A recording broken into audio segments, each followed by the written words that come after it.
Hello dear students, ई class में आप सबों का स्वागत है। मैं doctor DK. Goyal, associate professor KKM. College Jamui आज आपके लिए BA part 1 political theory honours paper का फर्स्ट पेपर के महत्वपूर्ण पाठ पर आधारित एक विशेष आलेख प्रस्तुत करने जा रहा हूँ, जिसका शीर्षक है लोक कल्याणकारी राज्य के कार्य। साधारणतया लोक कल्याणकारी राज्य का तात्पर्य एक ऐसे राज्य से होता है जिसके अंतर्गत शासन की शक्ति का प्रयोग किसी वर्ग विशेष के कल्याण हेतु नहीं वरन संपूर्ण जनता के कल्याण के लिए किया जाता है। इस रूप में लोक कल्याणकारी राज्य का विचार नया नहीं है। भारत के प्राचीन काल में राम राज्य की जो धारणा प्रचलित है वह एक ऐसे ही राज्य का प्रतीक है। इसके अंतर्गत प्रत्येक व्यक्ति के व्यक्तित्व का स्वतंत्र रूप से सर्वांगीण विकास करने का प्रयत्न किया जाता है। मार्कंडेय, मनु तथा वेद व्यास की रचनाओं में इस विचारधारा को स्पष्ट देखा जा सकता है। महाभारत में कहा गया है कि जो नरेश अपनी प्रजा को पुत्र के समान समझकर उसकी चतुर्मुखी उन्नति का प्रयत्न नहीं करता वह एक नरक भोगी होता है।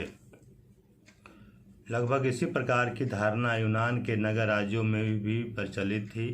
प्लेटो और अरस्तु द्वारा राज्य के एक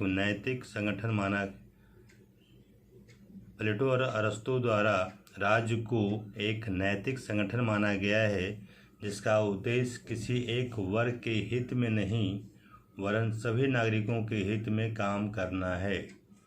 18वीं और 19वीं शताब्दी में टॉमस पेन, जैकरसन, कांट-ग्रीन और बेंथम की विचारधाराओं में इस आदर्श को देखा जा सकता है। इस प्रकार अपने मूल रूप में लोक कल्याणकारी राज्य की धारणा सदैव ही विद्यमान रही है, लेकिन वर्तमान समय में जिस विशेष अर्थ में इसका प्रयोग किया जाता है वह वर्तमान स्वरूप परिस्थितियों के ऊपर है। व्यक्तिवाद के विरुद्ध प्रतिक्रिया, मार्क्सवाद का उदय तथा मताधिकार का विस्तार आदि परिस्थितियों ने इस विचारधारा के उद्देश्य के लिए ऐतिहासिक पृष्ठभूमि का काम किया है। परिभाषा। लोक कल्याणकारी राज्य की परिभाषा यूँ तो आसान है, परंतु विभिन्न विद्वानों ने भिन्न भिन्न तरह से इसे परिभाषित करने की कोशिश की है। 1918 में प्रकाशित इनसाइक्लोपीडिया ऑफ सोशल साइंस में कहा गया है कि लोक कल्याणकारी राज्य का तात्पर्य एक ऐसे राज्य से जो अपने सभी नागरिकों को न्यूनतम जीवन स्तर प्रदान करना एवं अपना अनिवार्य उत्तरदायित्व समझता है। दूसरा है, पंडित जवाहरलाल नेहरू ने लोक कल्याणकारी को परिभाषित करते हुए कहा था, सबके लिए समान अवसर प्रदान करना, अमीरों और गरीबों के बीच अंतर मिटाना और जीवन स्तर को ऊपर उठाना लोक कल्याण हितकारी राज्य के आधारभूत तत्व हैं।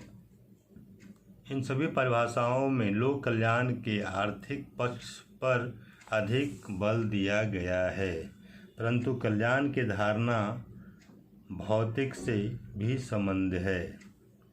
इस प्रकार लोक कल्याणकारी राज्य के कार्य क्षेत्र को व्यापक रूप प्रदान करता है। राज्य के कार्य क्षेत्र के विस्तार का अर्थ प्रायः व्यक्तिगत स्वतंत्रता पर कोई बंधन न लगे से लगाते हैं, लेकिन वास्तव में यह धारणा प्रजातंत्र और समाजवादी अधिनायक तंत्र दोनों से ही भिन्न है। पश्चिमी प्रजातंत्र राजनीतिक स्वतंत्रता को एक ऐसी स्थिति प्रदान करता है जिसके अंतर्गत नागरिकों को अधिक सुरक्षा के विचार पर आधारित साम्यवादी अधिनायक तंत्र का अभाव होता है। लोक कल्याणकारी राज्य की धारणा राजनीतिक स्वतंत्रता और आर्थिक सुरक्षा के बीच सामंजस्य का सफल प्रयत्न है। लोक कल्याणकारी राज्य के प्रमुख कार्य इस प्रकार हैं। आंतरिक सुव्यवस्था तथा विदेशी आक्रमणों से रक्षा।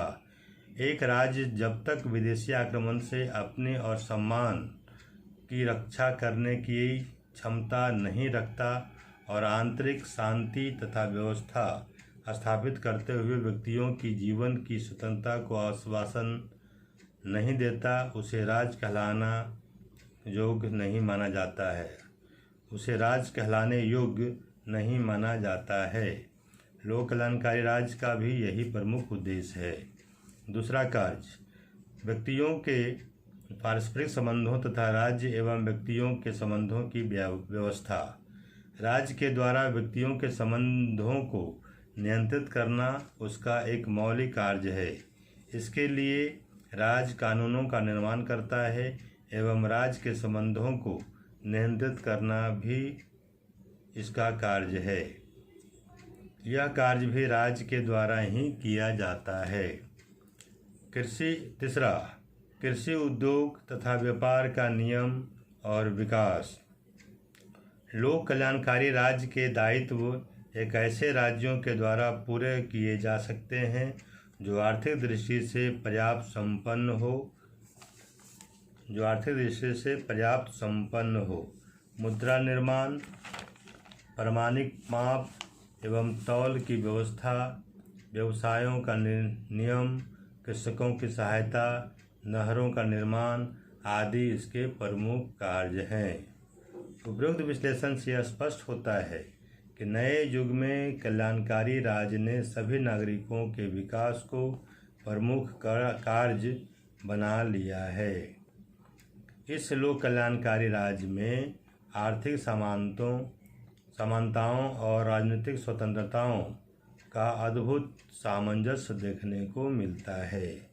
प्रशासन के निरंकुशता के आधार पर इस राज्य को अस्वीकार नहीं किया जा सकता। वास्तव में यह दोष लोक कल्याणकारी राज्य के नहीं वरन मानवीय जीवन की दुर्बलताओं के हैं। निष्कर्षतः हम कह सकते हैं कि इस राज्य में संपूर्ण जनता के विकास और हित की ओर ध्यान दिया है। इस प्रकार यह अध्याय यहीं पर समाप्त होता है।